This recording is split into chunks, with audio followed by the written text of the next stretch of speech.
Greetings, fellow humans. We're back with video number 4. What? The video starts with me being like... Sorry, guys. We're just going to leave that in because it's funny. Excellent. All right, video number 4. Video number 4, StrengthsFinder. Time to talk StrengthsFinder. StrengthsFinder is one of my favorite languages to use when consulting with a team. Super positive, Drew. Because Super it's very, very positive. And so unlike, as we get into some of the next two that kind of focus around the differences, which can be helpful for a lot of reasons, StrengthsFinder focuses on what is strong with each person. And the idea behind StrengthsFinder is that instead of spending all of our energy managing our weaknesses, we should spend all of our energy developing our strengths. And then we should partner with people who are good where we are weak, and then our whole team will thrive. And when it happens, it's kind of like magic. It's like a miracle happened. It's really beautiful. It's miraculous. It's beautiful. And everybody has fun. Everyone starts crying. There's unicorns and bluebirds and rainbows. No, actually, kind of it is. Because when people start to get this. Actually, it kind of is. There was a real rate. I mean, okay, maybe there's not actual unicorns or actual rainbows or whatever. But, sad.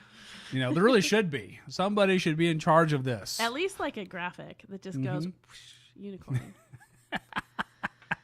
Seriously, though, you may understand what it's like to be in a job where you feel like everything you're doing takes all of your life force.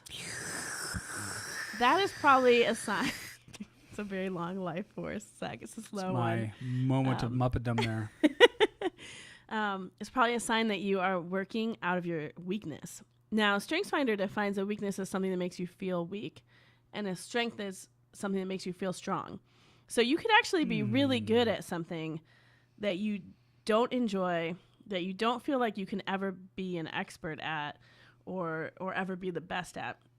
So the idea of StrengthsFinder is to actually take the people on your team and make sure that they're kind of operating in their sweet spot and that you are inviting where they are strongest into the conversation that your team is having. Yeah. Mm-hmm. So StrengthsFinder is beautiful on a number of levels. It really is.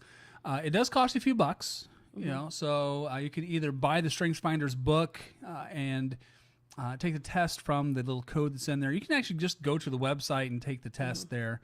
And actually, if you are watching this and you are a manager, you can buy a block of tests also, where the individual that takes the test will get the result, and you will also get the result. And so you are able then to map your whole team. Now, the strengths actually fall into 4 different domains. And so you can actually then map your team and see we're really good at executing tasks, but we're not great at sales, like at people and relational stuff. So there's 4 different areas. And that's not for this video, but yeah, that's probably a little more information than you would care to know about.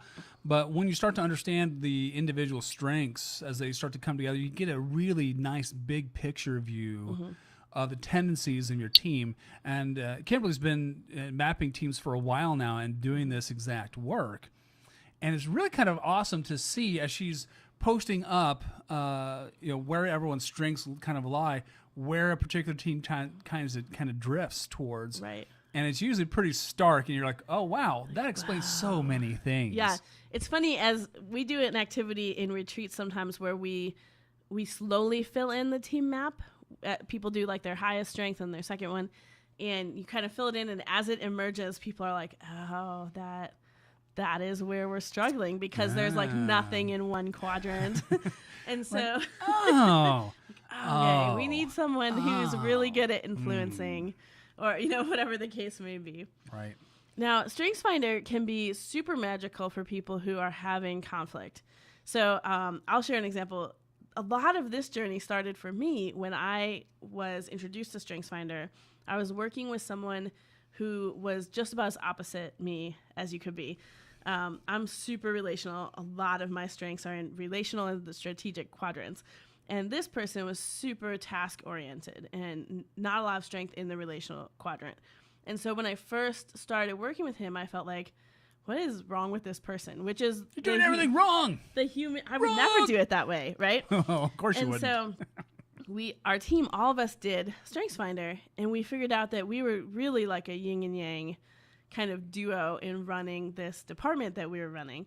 And so once we knew that and had the language for it, we were able to really lean into it. And I would look back at it still, like 10 years later, as one of the most effective partnerships that I've ever had in the workplace, because he could call me into some balance, and I could call him into some balance. And we had a very intelligent team because we had people in all 4 quadrants. We had strengths that really gave us a bigger picture than either of us brought by ourselves, you know? Yeah, it was awesome. So that's a bit about StrengthsFinders. Next up, we're going to be talking about Myers-Briggs. Whoop.